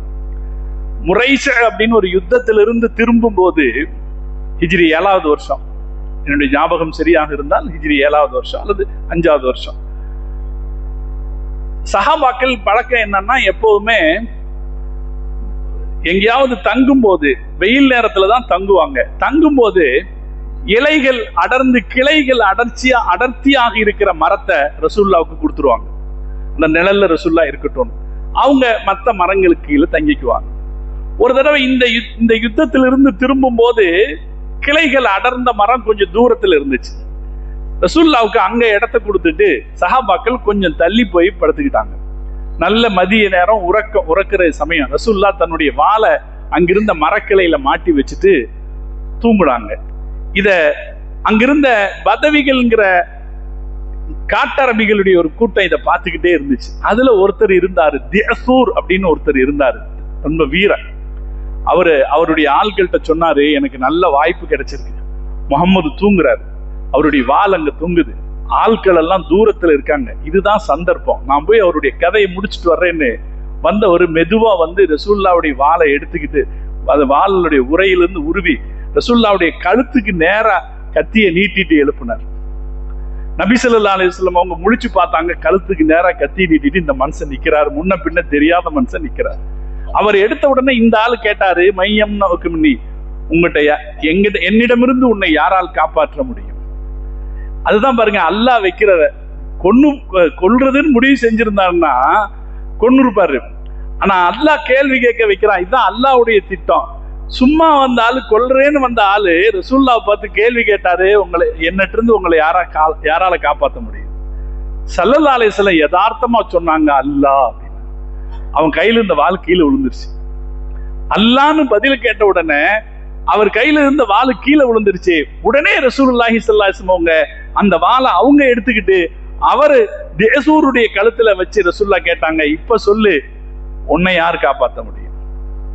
அப்ப அந்த மனிதர் சொன்னார், குன் ஹைர ஆஹிதீன், வாள் பிடித்த கரங்களில் உங்களது கரம் நல்லதாக இருக்கட்டும். அவரு ரசூலுல்லாஹ்ட்ட பணிவா கேட்கறதுக்கு ஒரு அருமையாக வார்த்தை, வாள் பிடிக்கிற கரங்களில் உங்களுடைய கரம் நல்லதாக இருக்கட்டும், கொன்றாதீங்க அப்படின்னாரு. உடனே ஸல்லல்லாஹு அலைஹி வஸல்லம் அவங்க இஸ்லாத்தை ஏத்துக்கன்னு சொன்னாங்க. அவர்கிட்ட சொன்னாங்க, இஸ்லாத்தை ஏத்துக்கன்னு. அவர் சொன்னாரு, நான் ஏத்துக்க மாட்டேன். அங்க உட்கார வச்சாங்க. சொல்ல உட்கார வச்சுட்டு சஹாபாக்களை எல்லாம் கூப்பிட்டாங்க. ஜாபிர் ரலியல்லாஹு தஆலா அன்ஹு அறிவிக்கிறாங்க, நாங்க ரசூலுல்லாவை இங்க உட்கார வச்சுட்டு போயிட்டோம், திடீர்னு ரசூலுல்லாஹ் எங்களை எல்லாம் கூப்பிட்டாங்க, இங்க வாங்கன்னு. போனா அங்க ஒரு ஆளு குத்த வச்சு உட்கார்ந்து இருக்கிறாரு பெருமானாருக்கு முன்னாலே. என்ன விஷயம்னு கேட்டோம். ரசூலுல்லாஹ் நடந்ததை சொன்னாங்க. எல்லாருக்கும் கோபம் வருமா இல்லையா? அப்ப எல்லோரும் கோபப்பட்ட போது பெருமானார் ஸல்லல்லாஹு அலைஹி வஸல்லம் சொன்னாங்க, இல்ல வேணாம், அவர் ஒன்னும் செய்ய வேணாம். அவர்கிட்ட கேட்டாங்க, நீ என்ன செய்ய போற? அப்ப அவரு சொன்னாரு, என்னை விட்டுருங்க, இனி ஒரு காலத்திலும் உங்களுக்கு எதிராக நான் செயல்பட மாட்டேன், இனி ஒரு காலத்திலும் உங்களுக்கு எதிராக நான் செயல்பட மாட்டேன் அப்படின்னு சொன்னார். ஸல்லல்லாஹு அலைஹி வஸல்லம் சொன்னாங்க, சரி போயிட்டு வா அப்படின்னு மன்னிச்சு விட்டாங்க. தேசூர் அப்படி மன்னித்து விடப்பட்டார். பெருமானார் ஸல்லல்லாஹு அலைஹி வஸல்லம் ராஜதந்திரம் எப்படி பலித்தது என்றால், பல வருஷங்களுக்கு பிறகு அவருடைய மொத்த குடும்பத்தையும் அழைத்து கொண்டு அவர் இஸ்லாத்தில் வந்து சேர்ந்தார். தேசூருடைய வரலாறு சஹீஹ் புகாரியில் இருக்கிறது, மற்ற எல்லா ஹதீஸ் நூல்களிலும் இருக்கிறது. பெருமானார் ஸல்லல்லாஹு அலைஹி வஸல்லம் அவர்கள் ராஜதந்திர முயற்சிகளில் ஒரு பங்காக நினைச்சது, ஒரு அம்சமாக நினைச்சது மன்னிக்கிறது. அப்படி எல்லாம் நடந்தாதான் என்ன நடக்கும்னா, சில சந்தர்ப்பங்கள்ல நாம ஜெயிக்க முடியும். ஒரு ஆளை கொன்னுடலாம். ஒரு ஆளை கொன்னுட்டா எது வளரும்? பகை வளரும். ஒரு ஆளை கொன்னுட்டா அதோட சண்டை முடிஞ்சிருமா? அவன் சொந்தக்காரன் பந்துக்காரன் எல்லாம் இருப்பான், அது பகை வளரும். ஆனா ஒருத்தரை மன்னிச்சு விட்ட போது அது என்ன நடந்ததுன்னா, திரும்ப பெருமானாருடைய வழிக்கு மக்களை கொண்டு வர வைத்தது. நிறைய இடங்கள்ல இதை ரசூல் ஸல்லல்லாஹு அலைஹி வஸல்லம் அவங்க செஞ்சாங்க. அதே போல ரசூலுல்லாஹ் இன்னொன்னு என்ன செய்வாங்கன்னா, அன்பளிப்புகள் கொடுப்பாங்க. ரசூலுல்லாஹ் அன்பளிப்புகள் கொடுப்பாங்க. ரசூலுல்லாஹி ஸல்லல்லாஹு அலைஹி வஸல்லம் உடைய அந்தஸ்து உயர்ந்தது. நான் ஏற்கனவே சொல்லிட்டேன் உங்களுக்கு. அவங்க பிற்காலத்திலெல்லாம் அவர்களுடைய அந்தஸ்து அதிகாரத்தின் உச்ச நிலையில் இருந்தார்கள். ஆனாலும் அவர்களை பார்ப்பதற்காக ஆட்கள் வருகிற போது, பேச்சுவார்த்தைகளுக்கு வருகிற போது அவர்களை மதிப்பாங்க. ஹதீஸ்கள்ல வருது, அவங்களுக்குன்னு ரசூலுல்லாஹ் ஒரு விரிப்பை கொடுப்பாங்க. அவங்களுக்குன்னு விரிப்பு கொடுப்பாங்க. அவங்கள அதுல உட்கார சொல்லி அவங்க மதிக்கிறான்றத காமிச்சிருவாங்க. அவங்களுக்குன்னு ஒரு தனி இடம் கொடுத்து, தனி விரிப்பு கொடுத்து, இதுல மதிக்கிறன்றத ரசூலுல்லாஹ் காமிச்சிருவாங்க. இது எல்லாமே நமக்கு நம்மிடம் இருக்க வேண்டிய குணம். யாருகிட்டையாவது நமக்கு ஒரு இது இருந்துச்சுன்னா நாம அவங்கள மதிக்கிறோம்ங்கிறத காட்டிடணும். அப்ப என்ன ஏற்படும்? பொதுவா மதிக்கிறாங்கன்னு தெரிஞ்சிட்டாலே மனசுக்குள்ள இருக்கிற குரோதமும் வேகமும் குறைஞ்சு போயிடும். ரசூலுல்லாஹ் யாரும் பேச்சுவார்த்தைக்கு வந்தால் நான் உங்களை மதிக்கிறேன் என்று காட்டுவார்கள். அவங்களுக்குன்னு மஸ்ஜிது நபவிக்கு பக்கத்துல ஒரு அன்சாரி பெண்மணியுடைய வீடு இருந்துச்சான், நல்ல வீடு. அந்த வீட்டை ஏற்பாடு செய்வாங்களாம், இங்க தங்கிக்கிங்கன்னு ஏற்பாடு செய்து கொடுத்து உணவு வசதிகளை செய்து கொடுப்பார்கள். நீங்க தாயிஃப்காரங்க இருக்காங்கல்ல, இப்ப எல்லாம் கூட நம்ம ஹஜ் உம்ராவுக்கு போகும்போது தாயிஃபுக்கு போயிட்டு வர்றோம். தாயிஃப்காரங்க யாருன்னா ரசூல்லாவை கல்லால் அடிச்சு ஒரு காலகட்டத்தில் ரசூல்லாவை கல்லால் அடிச்சு துரத்தினவங்க. ரசூல்லா ஹிஜ்ரத் போறதுக்கு முன்னால, ரசூல்லா ஹிஜ்ரத்துக்கு போய் 9 வருஷம் ஆச்சு. அதுக்கப்புறம் தான் இந்த 9வது வருஷம் சொன்னேன். அப்பதான் வேற வழி இல்லை, இனி ரசூலுல்லாவை மறுத்து வாழ முடியாதுங்கிற சூழ்நிலையில தாயிஃப்காரங்க ரசூல்லாவை பார்க்க வர்றாங்க. 9 வருஷத்துக்கு முன்னால ரசூல் ஸல்லல்லாஹு அலைஹி வஸல்லத்தை விரட்டினவங்க ரசூல்லாவை பார்க்க வர்றாங்க. ரசூல்லாவுடைய 50வது வயசுல தான் ரசூல்லா தாயிஃபுக்கு போனாங்க. 3 வருஷம் அதுக்கப்புறம் அங்க இருந்தாங்க. அதுக்கப்புறம் ரசூல் ஸல்லல்லாஹு அலைஹி வஸல்லம் அவங்க மதீனாவுக்கு வந்து 9 வருஷம், கிட்டத்தட்ட 12 வருஷம் ஆயிடுச்சு. 12வது வருஷத்துல ரசூல் ஸல்லல்லாஹு அலைஹி வஸல்லத்தை பார்க்கிறதுக்கு வர்றாங்க. வரும்போது பெருமானார் ஸல்லல்லாஹு அலைஹி வஸல்லம் அவர்கள் ஒரு இடத்தில் அவர்களை தங்க வைக்கிறார். யார் இவங்க? இவங்க யாரு? பெருமானார் ஸல்லல்லாஹு அலைஹி வஸல்லம் அவர்களுடைய வரலாற்றில் இந்த அளவு பெருமானாருக்கு வேதனை கொடுத்தவர்கள் வேறு யாருமே கிடையாது. ரசூலுல்லாஹ் உஹதுல ஏற்பட்ட தோல்வியை நினைச்சு கூட பெருமானார் ஸல்லல்லாஹு அலைஹி வஸல்லம் கவலைப்பட்டதில்லை. ஆனா தாயிஃப்ல ஏற்பட்ட தோல்வியை நினைச்சு ரசூலுல்லாஹ் ரொம்ப கவலைப்பட்டிருக்காங்க. அந்த கவலையை கொடுத்தவர்கள், ரசூலுல்லாஹ்வை அடிச்சவங்க, பெருமானாருடைய உடல்ல ரத்தம் சிந்த வைத்தவர்கள், அவங்க பெருமானாரை பார்ப்பதற்காக வந்திருக்காங்க. பழசையெல்லாம் ரசூலுல்லாஹ் நினைவுபடுத்தி பேசல. அவங்கள தங்குறதுக்குன்னு ஒரு இடம் கொடுத்தாங்க. கொடுத்துட்டு அவங்களுக்கு சாப்பாடு கொடுக்கறதுக்கும் ஏற்பாடு செய்தாங்க. ஏன்னா நமக்கு நம்மகிட்ட விருந்தாளிகளா வந்துட்டாங்க, சாப்பாடு கொடுக்கணும்னு ஏற்பாடு செய்தாங்க. ஆனா தாயிஃப்காரங்க என்ன பயந்தாங்க, சாப்பாட்டுல எதுவும் விஷம் வச்சிருவாங்களோன்னு பயந்துருக்காங்க. அதனால ரசூல் ஸல்லல்லாஹு அலைஹி வஸல்லம் அவர்களுக்கும் இவர்களுக்கும் இடையில ஹாலித் இப்னு ஸயீத்ங்கிற ஒரு தோழர் இடையில இருந்தார். இவங்க பனு சகீஃப்களுக்கும் தாயிஃப் வாசிகளுக்கும் ரசூலுல்லாஹ்வுக்கு இடையில ஒருத்தர் இடையில இருந்தார், இடைத்தரகராக இருந்தார். சாப்பாடு வந்துச்சுன்னா முதல்ல அவரை சாப்பிட சொல்லுவாங்களாம். நீங்க சாப்பிடுங்க, அதுக்கப்புறம் நாங்க சாப்பிடுறோம். அவர் சாப்பிடுவார், அதற்கு பிறகு அவர்கள் சாப்பிடுவார். இப்படிப்பட்ட சூழ்நிலையில் இருக்கிறவர்களை கூட பெருமானார் ஸல்லல்லாஹு அலைஹி வஸல்லம் அவர்கள் கண்டுகொள்ளாமல் விடவில்லை. அவர்களுக்கு ஸல்லல்லாஹு அலைஹி வஸல்லம் அவர்கள் இடம் கொடுப்பார்கள், உணவு கொடுப்பார்கள். அதே போல ஸல்லல்லாஹு அலைஹி வஸல்லம் சொல்லுவாங்க, அவங்க கிளம்பும் போது ஏதாவது அவங்களுக்கு கொடுத்து அனுப்புங்க. பெருமானாருடைய இயல்பு, அவங்கள பாக்குறதுக்குன்னு ஒரு தூதுக்குழு வந்துருச்சுன்னா ஏதாவது கொடுத்து, என்ன தேவை இருக்கு? நான் மீண்டும் ஞாபகப்படுத்துறேன், ரசூலுல்லாஹ் அதிகாரத்தினுடைய உச்சத்தில் இருக்கிறார்கள். அவங்களுக்கு சந்திப்பு கொடுத்தாலே பெருசு, உரையாடினாலே பெருசு. அப்படி இருக்கிற சூழலில் அவர்கள் வந்து திரும்புகிற போது பெருமானார் ஸல்லல்லாஹு அலைஹி வஸல்லம் அவர்களுக்கு அன்பளிப்பு கொடுப்பார்கள். இப்னு ஹல்தூன் சொல்லுகிறார், அண்ணன் நபிய ஸல்லல்லாஹு அலைஹி வஸல்லம் யுஹ்சினு வஃபாதத்தல் உஃபூதி, பெருமானார் ஸல்லல்லாஹு அலைஹி வஸல்லம் அவர்களிடத்திலே தூதுக்கள் வருகிற போது அந்த தூதுக்குழுவை அவர்கள் நல்ல முறையில் நடத்துவார்கள். யுஹ்சினு ஜவாயிஸஹும், அவர்களுக்கு நல்ல அன்பளிப்புகளை கொடுப்பார்கள். பைஹக்கில ஒரு ஹதீஸ் வருது, நுஅமான் இப்னு முக்ரின் ரலியல்லாஹு தஆலா அன்ஹு சொல்றாரு, நாங்க ரசூலுல்லாஹ்ட்ட முதல்ல பேச்சுவார்த்தை நடத்துறதுக்காக 400 பேர் வந்தோம். 400 பேர் வந்தோம். நாங்க திரும்ப தயாரான போது நபி ஸல்லல்லாஹு அலைஹி வஸல்லம் அவர்கள் உமர் ரலியல்லாஹு தஆலா அன்ஹுக்கு சொன்னார்கள், யா உமர் ஸவ்விதில் கௌம், உமரே இவங்களுக்கு தேவையான உணவுகளை கெட்டி கொடுங்கள்னு சொன்னாங்க. இவங்களுக்கு தேவையான உணவுப் பொருட்களை கெட்டி கொடுங்கன்னு சொல்லி பெருமானார் ஸல்லல்லாஹு அலைஹி வஸல்லம் அவர்களை அனுப்பி வைத்தார். ஒரு தடவை தபூக் யுத்தம் நடந்த இடத்துக்கு ஒரு தூதுக்குழு வந்தாங்க. தபூக் யுத்தம் நடக்கிற இடம் அது மதீனால இருந்து சுமார் 800 கிலோமீட்டர் தொலைவுல இருக்கு. அந்த இடத்துல ரசூலுல்லாஹ் இருக்கும்போது தூதுக்குழு வந்தாங்க. அந்த தூதுக்குழுவை அனுப்பி வைக்கிற போது ரசூலுல்லாஹ் அவங்கள்ட்ட எக்ஸ்கியூஸ் கேட்டுக்கிட்டாங்க, நாங்க எங்க சொந்த ஊர்ல இருந்து ரொம்ப தூரத்துல இருக்கிறோம், உங்களுக்கு எதுவும் தர முடியல, மதீனால இருந்திருந்தா நான் ஏதாவது கொடுத்துருப்பேன், இங்க எதுவும் தர முடியல. இப்ப தூதுக்குழுவாக வருகிறவர்களை அவர்களுடைய மனசை குழுமைப்படுத்துகிற வேலையை முஹம்மது ரசூலுல்லாஹி ஸல்லல்லாஹு அலைஹி வஸல்லம் அவர்கள் செய்வார்கள். இதெல்லாம் ராஜதந்திர ஏற்பாடு. பல நேரங்களிலும் நம்முடைய விரோதிகளை நாம் சரி கட்டிக் கொள்வதற்கு சிறந்த வழி இந்த அன்பளிப்பு.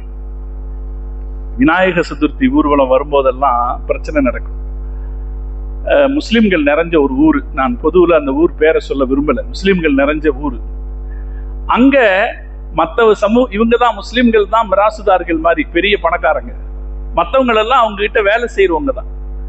ஆனா அந்த வேலை செய்யறவங்கள ஒருத்தனை பிடிச்சி இந்த இந்து அமைப்புகள் அவனை உசுப்பேத்தி விட்டு முஸ்லிம்கள் தெருவழியாக இந்த ஊர்வலத்தை கொண்டு போறதுன்னு ஏற்பாடு செய்துட்டாங்க. அது பெரிய பிரச்சனையா இருந்துச்சு ஊருக்குள்ள. அது பெரிய சர்ச்சையாயி நம்ம கிட்ட வேலை செய்யறவன், நம்ம கிட்ட கை கட்டி நிக்கிறவன், இவன் நம்ம தெருவழியாக கொண்டு வரதா, வரட்டும் பார்த்துடலாம் அப்படின்னு நம்முடைய இளைஞர்கள் எல்லாம் கொஞ்சம் ஆக்ரோஷமா இருந்தாங்க. அந்த நேரத்தில் அந்த ஊரினுடைய பணக்காரர் ஒரு வேலை செஞ்சார். அவனை வர சொல்லியிருக்காரு. அவனை பார்க்கணும் வாப்பான்னு சொல்லி வர சொல்லியிருக்காரு. அவங்க மனைவி கிட்ட முன்னாலேயே சொல்லி வச்சிட்டார். ஒரு 5000 ரூபாய் கவர்ல போட்டு அவன் மனைவி கிட்ட அவர் வந்தா நீ கொடுத்துரு அப்படின்னு சொல்லிட்டு இருக்காரு. அவன் வந்திருக்கான். வந்தோடனே என்னப்பா நீ புதுசா தலைவர் ஆயிட்ட போல இருக்க அப்படின்னு கேட்டிருக்காரு. அவன் குழஞ்சிருக்கான். இல்ல எல்லாரும் அப்படி சொன்னாங்க அப்படின்னு குழஞ்சிருக்கேன். சரி அம்மாவை பார்த்துட்டு போ அப்படின்னு அனுப்பியிருக்காரு. அந்த அம்மா கையில வச்சு அந்த கவரை கையில கொடுத்துருச்சு. அந்த ஊர்வலம் அந்த வருஷம் அந்த வழியா வரல. இது நான் அனுபவத்தில் பார்த்த ஒரு செய்தி. இதெல்லாம் ராஜதந்திர வேலைகள் தான். நாம பணம் செலவழித்தல் சில நேரங்கள்ல சில பேருடைய மனசை மாத்தும். முகமது ரசூலுல்லாஹி ஸல்லல்லாஹு அலைஹி வஸல்லம் உணவாக மற்ற அன்பளிப்புகளாக கொடுத்திருக்காங்க. சில நேரத்துல காசு பணமாகவும் கொடுத்திருக்காங்க. மக்களுக்கு இடையிலே நல்லிணக்கத்தையும் நல்லுறவையும் பராமரிப்பதற்காக இப்படிப்பட்ட செயல்களில் ஈடுபடுவதை ராஜதந்திர நடவடிக்கை என்று ஸல்லல்லாஹு அலைஹி வஸல்லம் அவர்கள் சொன்னார்கள். அதே போல தூதர்களாக வர்றவங்க யாராவது பேச்சுவார்த்தைக்கு வருவாங்கன்னா அவங்கள பாதுகாப்பாங்க ரசூலுல்லாஹ். ஏன்னா அந்த தூதர்களா வர்றவங்க சில நேரத்துல வேணும்னே இப்படி பேசுவாங்கன்னா அகம்பாவத்தோட பேசலாம். ரசூலுல்லாஹ் கிட்ட காலத்துல ஒரு ஆளு முசைலமத்துல் கத்தாப் அப்படிங்கிற பேர்ல நான் நபின்னு சொல்லி வாதிட்டான்.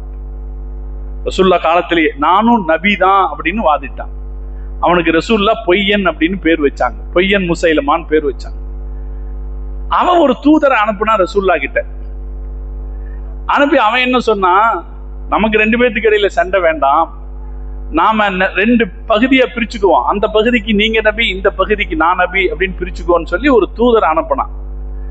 இந்த தூதர் ரசூலுல்லாஹ் கிட்ட வந்து பேசும்போது அவன் என்ன பேசினான்னா, நாங்க முசைலமாவை ரசூலுல்லாவாக ஏற்றுக்கொண்டிருக்கிறோம்னு பேசினான். நஷ்ஹது அன்ன முசைலமத்த ரசூலுல்லாஹ் நஊது பில்லாஹ், முசைலமாவை ரசூல் என்று நாங்கள் சாட்சி சொல்கிறோம்னு சொன்னான்.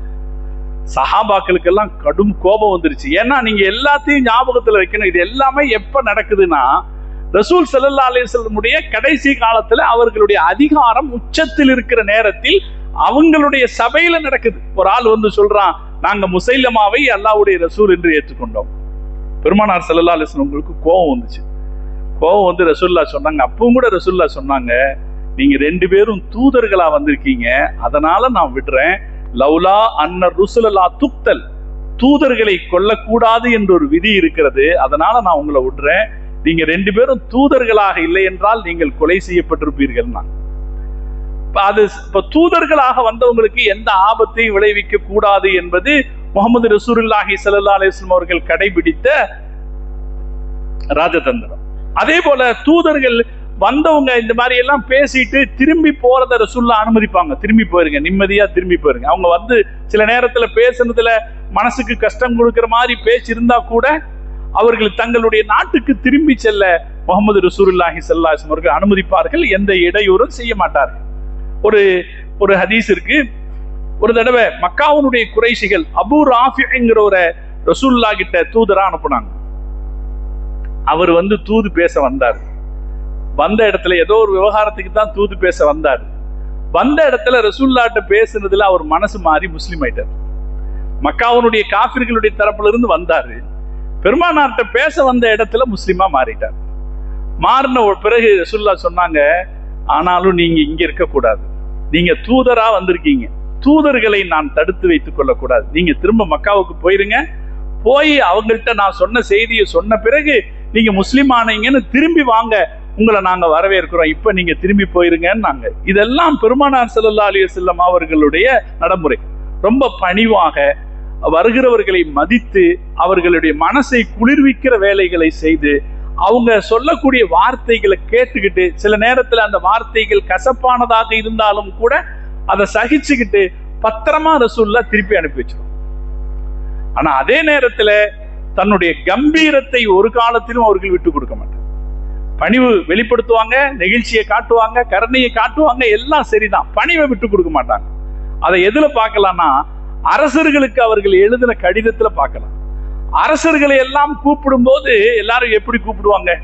தாங்கள், நீங்கள், சமூகம் அப்படி எல்லாம் சொல்லித்தான் கூப்பிடுவாங்க. ஆனா ரசூலுல்லாஹ் அப்படி சொல்ல மாட்டாங்க, நீ அப்படின்னு தான் கூப்பிடுவாங்க. ஹதீசுகள்ல வருது, ரசூலுல்லாஹ் கடிதம் எழுதுகிற போதெல்லாம் கான யுகாதிபுல் முலூக பில் முஃப்ரதி, ஒற்றை ஒருமை வார்த்தையை சொல்லித்தான் பெருமானார் அழைப்பார்கள். ஆனா அவருக்கு ஏதாவது பட்டப்பெயர் இருந்தா அதை சொல்லிடுவாங்க.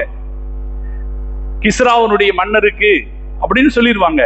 ஆனா மற்றபடி பேசுகிற போது கெஞ்சி பேசுகிற அல்லது பணிந்து பேசுகிற அல்லது தாழ்ந்து பேசுகிற நடைமுறை முஹம்மது ரசூலுல்லாஹி ஸல்லல்லாஹு அலைஹி வஸல்லம் இடத்திலே இருக்காது. கம்பீரமாகத்தான் நடந்து கொள்வார். அந்த கம்பீரத்தின் ஒரு அடையாளமாக எந்த உடன்படிக்கையையும் பேணுவார்கள். ரசூலுல்லாஹ்வுடைய ராஜதந்திரத்துக்கு ஒரு அடையாளம் என்னன்னா, எந்த உடன்படிக்கையும் பேணுவாங்க. எவ்வளவு கஷ்டமான நேரமா இருந்தாலும். ஒரு தடவை ரிகலு தக்வான் அப்படின்ற 2 குடும்பத்தை சார்ந்தவங்க ஒரு மோசடியா ரசூலுல்லாஹ்வை வந்து சந்திச்சாங்க. சந்திச்சுட்டு, நாங்கெல்லாம் இஸ்லாத்துக்கு வர்றோம், எங்களுக்கு குர்ஆன் ஓதி கொடுக்கறதுக்கு கொஞ்சம் பேர்த்த அனுப்பி வைங்கன்னு சொன்னாங்க. அப்ப நபி ஸல்லல்லாஹு அலைஹி வஸல்லம் அவர்கள் 70 சஹாபாக்களை அனுப்பி வச்சாங்க. காரிகள், சிறப்பாக குர்ஆன் ஓதக்கூடிய காரிகள் 70 பேர்த்த அனுப்பி வச்சாங்க. 70 பேரும் அவங்களோட போயிட்டாங்க. போய் ஒரு பாதுகாப்பில்லாத இடத்துக்கு வந்த போது அவங்க எதிராக திரும்பி 70 பேரையும் படுகொலை செய்தார்கள். மிக படு மோசமான படுகொலை. நம்ம எல்லாம் ஆபத்துடைய நேரத்தில் குனூத் ஓதுறமே, அந்த குனூத் ஓதுகிற பழக்கம் அதுல இருந்து தான் வந்துச்சு. ரசூலுல்லாஹ் எல்லாம் இப்படி செஞ்சுட்டாங்களே இவங்கன்னு ரசூலுல்லாஹ் அவர்களுக்கு எதிராக குனூத் ஓதுனாங்க. இப்ப அந்த 70 பேத்துல ஒருத்தர் எப்படியோ தப்பிச்சிட்டார். இது எல்லாம் கொல்லப்பட்டாங்க, ஒருத்தர் தப்பிச்சார். தப்பிச்சவரு மதீனாவுக்குள்ள வர்றாரு. தப்பிச்சு ஒரு இடத்துல உடம்புக்கெல்லாம் மருத்துவம் எல்லாம் பண்ணிக்கிட்டு மதீனாவுக்குள்ள வர்றாரு. மதீனாவுடைய வாசல்ல 2 பேர் படுத்து கிடக்குறாங்க. இதே குடும்பத்தை சார்ந்தவங்க. எந்த குடும்பத்துக்காரர்கள் அவர்களை வஞ்சகமாக அழைத்து கொலை செய்தார்களோ அந்த 2 பேர், அந்த குடும்பத்தை சார்ந்த 2 பேரு மதீனால படுத்து கிடக்குறாங்க, தூங்கிட்டு இருக்காங்க. இதை தெரிஞ்ச உடனே இவங்க இன்னும் தவறான திட்டத்துலதான் வந்திருக்காங்கன்னு தெரிஞ்சுக்கிட்டு அந்த 2 பேர்த்தையும் இவர் கொன்னுட்டாரு. வந்தவரு கொன்னுட்டாரு. அவங்கள விடக்கூடாது, எதிரிகளா இருப்பாங்கன்னு கொன்னுட்டாங்க. இந்த செய்தியை ரசூலுல்லாஹ்ட்ட வந்து சொன்னார். இப்ப ரசூலுல்லாஹ் சொன்னாங்க, அவங்க நம்மள தாக்குனாங்க, அது வேற விஷயம். ஆனா இந்த 2 பேரு எப்படி அப்படிங்கன்னு தெரியாது இல்லையா? இவங்க 2 பேரும் மதீனால இருக்கக்கூடிய யூதர்களுக்கு சொந்தக்காரங்க. மதீனால இருக்கிற பனு நுலைர் அப்படிங்கிற யூதர்களுக்கு சொந்தக்காரங்க. அவங்களுக்கு இந்த செய்தி தெரிஞ்சா அவங்க நம்மளோட ஒப்பந்தத்துல இருக்கிறவங்க. அதனால ரசூலுல்லாஹ் இந்த செய்தியை கேட்ட உடனே யாரையும் கூப்பிடல. ரசூலுல்லாஹ்வுடைய வளர்ப்பு மகன் ஸைத் ரலியல்லாஹு அன்ஹு இருந்தாங்க, அவரை மட்டும் கூப்பிட்டுட்டு நபி ஸல்லல்லாஹு அலைஹி வஸல்லம் அவர்கள் அந்த யூதர்கள் இருந்த பகுதிக்கு வந்து பேச்சுவார்த்தை சென்றார்கள் அப்படின்னு வரலாறு. அதனால எந்த ஒப்பந்தத்தையும் பேணுவது பெருமானார் ஸல்லல்லாஹு அலைஹி வஸல்லம் ரசூலுல்லாஹ் 200 ஒப்பந்தங்கள் செய்திருக்கிறார்கள்னு வரலாறு சொல்லுது. இப்ப நபி ஸல்லல்லாஹு அலைஹி வஸல்லம் அவர்கள் பெற்ற வெற்றி மகத்தான வெற்றி, நிலையான வெற்றி. சண்டையில கிடைக்கிற வெற்றி எப்பவும் குறுகின கால வெற்றியாத்தான் இருக்கும். சமாதானத்தின் மூலம் கிடைக்கிற வெற்றி தான் பலமான வெற்றி. இப்ப கூட நீங்க இந்த நிறைய சோசியல் மீடியாக்கள்ல ஈரானை பத்தி பல பேரும் பேசுறாங்க. பாரசீகம் அப்படிங்கறத பத்தி பல பேரும் பேசுறாங்க. பாரசீகம் எப்படிப்பட்டது, அதனுடைய பழம்பெரும் பெருமை என்ன அப்படின்னு எல்லாம் பேசுறாங்க. திட்டமிட்டு இஸ்லாம் அங்க செஞ்ச நன்மைகளை மறைக்கிறாங்க. பல பேர், எனக்கு ஆச்சரியமா இருக்கு, பேசுறவங்கல பல பேர் ஐஏஎஸ், பழைய ஐஏஎஸ் ஆபீசர்கள், சில பேர் நீதிபதிகள் எல்லாம் பேசும்போது பாரசீகம் எப்படிப்பட்டதுன்னு அதனுடைய பழைய பெருமைகள் எல்லாம் பேசும்போது என்ன மறந்துடுறாங்க, இஸ்லாம் அங்க என்ன செஞ்சதுங்கிறத மறந்துடுறாங்க. நாம சொல்லணும், பாரசீகத்தில் ஒரு பேரரசு இருந்தது. ரசூலுல்லாஹ் காலத்துல ஒரு பேரரசு இருந்தது, சாசானிய பேரரசு. பாரசீக பேரரசுன்னு ஒரு பேரரசு இருந்துச்சு, வாஸ்தவம் தான். ரொம்ப பட்டோபடமான பேரரசாக, வலிமையான பேரரசாக அவர்கள் இருந்தார்கள், வாஸ்தவம் தான். அந்த பேரரசை தன் கட்டுப்பாட்டுக்குள்ள கொண்டு வந்தவர் ஹஜ்ரத் உமர் ரலியல்லாஹு தஆலா. ஹஜ்ரத், அந்த பெருமை யாருக்குரியது? ஹஜ்ரத் உமர் ரலியல்லாஹு. பாரசீக பேரரசுக்கு எதிராக இருந்த ரோம பேரரசால் சாதிக்க முடியாததை ஒரு சின்ன நிலப்பரப்பின் ஆட்சியாளராக இருந்த ஹஜ்ரத் உமர் ரலியல்லாஹு தஆலா அன்ஹு அவங்கள ஜெயிச்சு அவங்களுடைய கட்டுப்பாட்டுக்குள்ள கொண்டு வந்தாங்க. அதுக்கப்புறம் பாரசீக பேரரசு, சாசானிய பேரரசு இல்லாம போயிடுச்சு. அந்த சாசானிய பேரரசனுடைய கடைசி மன்னராக இருந்த 3ஆம் யஸ்தஜிரித் ஓடி போனார். அங்க இருக்க முடியாம ஓடி போய் சீனாவுக்கு போய் ஒளிஞ்சுக்கிட்டார். சகோதரர்களே, அதுக்கு அப்புறம் முஸ்லிம்கள் அந்த பிராந்தியத்தை மிகச்சிறப்பாக வளப்படுத்தினார்கள். பாரசீக பேரரசு இருக்கிற போது அது மிகப்பெரிய அளவில் மக்களுக்கு தொல்லை செய்கிற அரசாக இருந்தது. ஆதிக்க வலுவை காட்டினாங்க. அதனால நாட்டு மக்களை அடிமைப்படுத்தி வச்சிருந்தாங்க. முஸ்லிம்கள் பாரசீகத்திற்கு வந்து மிக நிலையான ஒரு அரசை கொடுத்தார்கள். நிலையான அரசுனா எவ்வளவு காலத்துக்கு அரசுனா, ஏற்கனவே இருந்த சாசானிய பேரரசு 420 வருஷம் தான் இருந்துச்சு. முஸ்லிம்கள் அந்த பேரரசை வெற்றி கொண்டது ஹிஜ்ரி 20ல. ஹிஜ்ரி 20ல இருந்து இன்ன வரைக்கும் அது முஸ்லிம் ஊர் தான். ஹிஜ்ரி 20ல இருந்து அந்த நாட்டை வளமாக செழிப்பாக பல காலகட்டத்திலும் மிகச்சிறப்பான பேரரசுகள் நிலைத்து நின்றது. மிகச்சிறப்பான மனிதர்களை கொடுத்தது குராசான் அப்படிங்கிற பகுதி. மிகச்சிறப்பான அறிஞர்கள் நமக்கு கொடுத்தது இந்த ஈரானுடைய பகுதி. ஈரானை செழிப்பாக அதனுடைய மலர்ச்சியோடு வைத்திருந்தவர்கள் முஸ்லிம்கள் தான். எத்தனை ஆண்டு காலம்? முன்னால் இருந்த பாரசீக பேரரசனுடைய ஆட்சி காலம் 420 தான். முஸ்லிம்களுடைய கட்டுப்பாட்டில் 1000 வருடங்களுக்கு மேலாக அது இருந்திருக்கிறது. அதை முஸ்லிம்கள் சிறப்பாக்கி வைத்திருக்கிறார்கள்.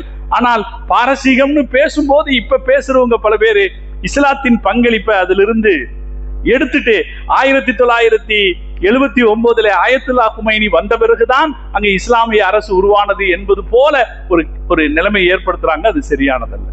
முஸ்லிம்கள் அந்த பகுதியில வெற்றிகரமாக ஆட்சி செய்தாங்க. எதன் மூலம்னா நீதியை நிலைநாட்டினார், எல்லோரையும் மதித்தார்கள், எல்லோருக்கும் உரிய உரிமைகளை கொடுத்தார்கள். இது எல்லாம் இந்த ராஜதந்திரம் கடைபிடிக்கப்பட்டதனாலதான் 1000 ஆண்டுகளாக அது இஸ்லாமிய நாகரிகத்தோடு இருக்கிறது. இன்னும் அவங்க இஸ்லாத்துல பிடிப்பா இருக்காங்க.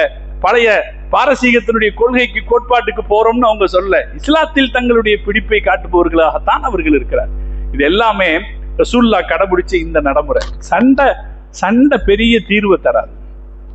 சமாதானமும் ராஜதந்திர நடவடிக்கைகளும் மக்களுடைய நல்லிணக்கத்திற்கு உதவக்கூடிய செயல்களும் செய்திகளும் தான் உலகத்திற்கு சிறந்த தீர்வை தர முடியும். இப்ப அமெரிக்காவும் ஈரானும் பாகிஸ்தானிலே பேசுகிறார்கள்.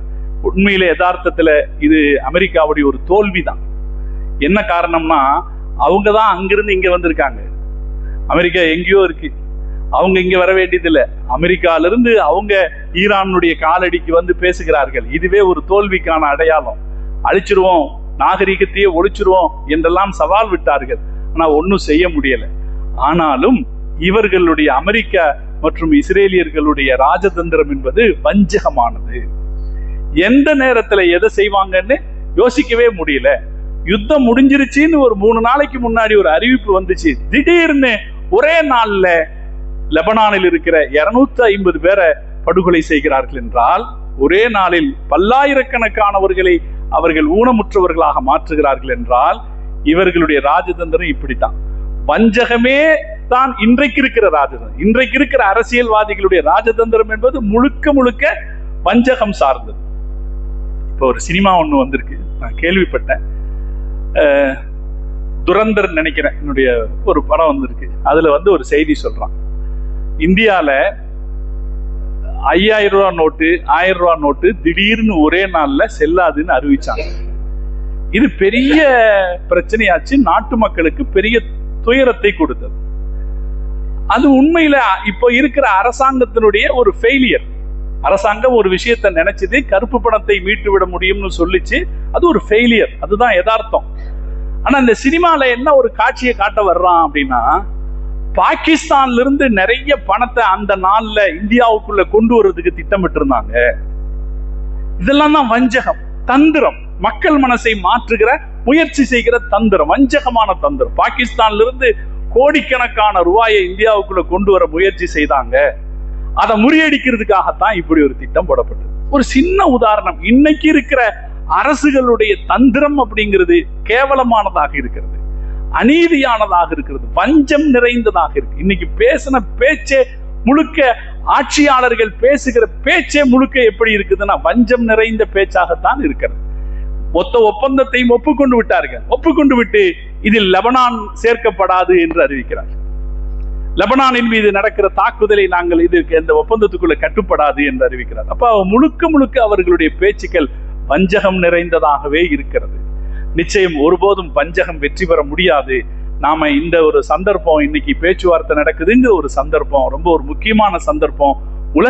உலகம் அமைதியை வேண்டி நிற்கிறது. உலகத்தில் வாழக்கூடிய சம்பந்தமில்லாத பல கோடி மக்கள் இதில் சிக்கலுக்கும் துயருக்கும் ஆளாகி இருக்கிறார்கள். இந்த யுத்தம் நிற்க வேண்டும்.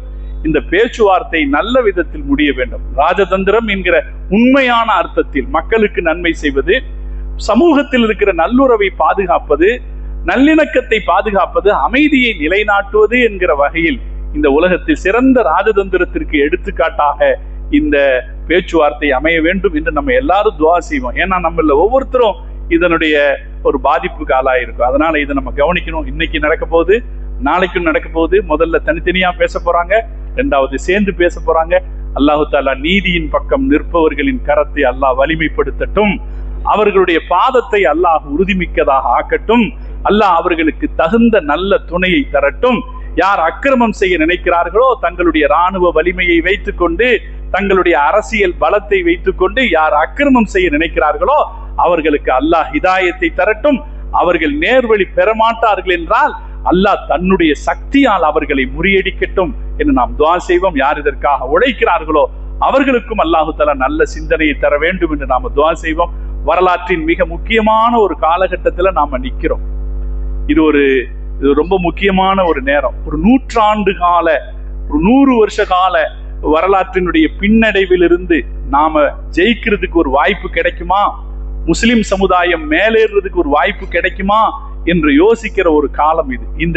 இந்த பேச்சுவார்த்தையில் ஒரு நல்ல முடிவு ஏற்படுமானால் ஆய்வாளர்கள் எல்லாம் என்ன சொல்றாங்க, முஸ்லிம்களுடைய அரசியல் வலிமை வலுப்படுவதற்கு இது காரணமாக அமையும் என்று சொல்கிறார்கள். அல்லாஹு தாலா முஸ்லிம்களுடைய அரசியல் வலிமை இதற்கு பின்னால் நிலைப்பதற்கு அல்லாஹ் தௌஃபிக் செய்வானாக என்று நாம் துஆ செய்வோம். அல்லாஹு ஜல்ல ஜலாலுஹு நல்ல காரியங்கள் அத்தனைக்கும் நமக்கு தௌஃபிக் செய்தல் புரிவானாக.